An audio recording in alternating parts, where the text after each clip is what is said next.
सभी अफीम उत्पादक कृषक भाइयों को मेरी ओर से नमस्कार। और हम सबके लिए प्रसन्नता का विषय है कि लंबे परिश्रम के बाद अब अफीम का हमारा फसल पूर्ण रूप से तैयार है और जो कृषक अफीम निकाल चुके हैं उनकी तौल की प्रक्रियाएं भी प्रारंभ होनी है।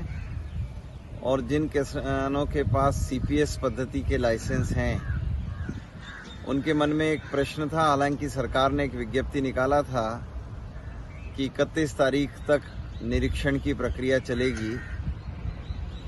निरीक्षण की प्रक्रिया के पश्चात किसान भाइयों को जो डोड़ा 6 इंच जिसका मेजरमेंट करके लाना है उसके लिए भी निर्देश लिखित विज्ञप्ति में नारकोटिक्स विभाग ने निकाले हैं।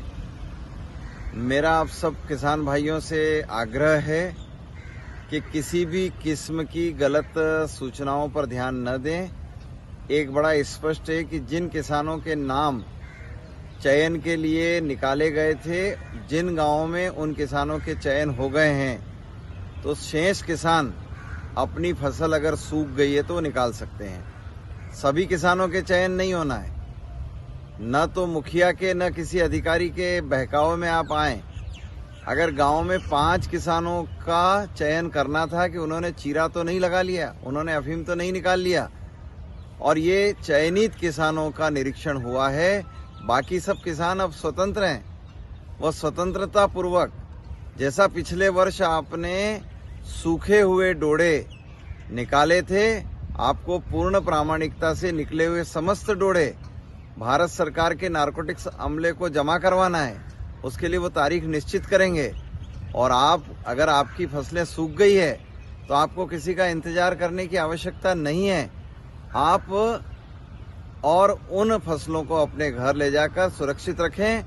जिस समय विभाग आपसे कहेगा आप वहां जाकर जमा कराएंगे। जिन गांवों में अभी निरीक्षण शेष है वो गांव कृपया निरीक्षण की तारीख का इंतजार करें। जिन गांवों में एक बार निरीक्षण टीम आ गई है अब वो दूसरी बार नहीं आएगी। अगर गांव में 5 ही किसानों के निरीक्षण होने थे तो वो पूर्ण हो गए हैं। शेष किसान अपनी सूखे हुए और सीपीएस पद्धति के डोड़े अपने घर ले जा सकते हैं। बाकी सरकार जब मांगेगी तब आप उन्हें तोलकर देना है। धन्यवाद।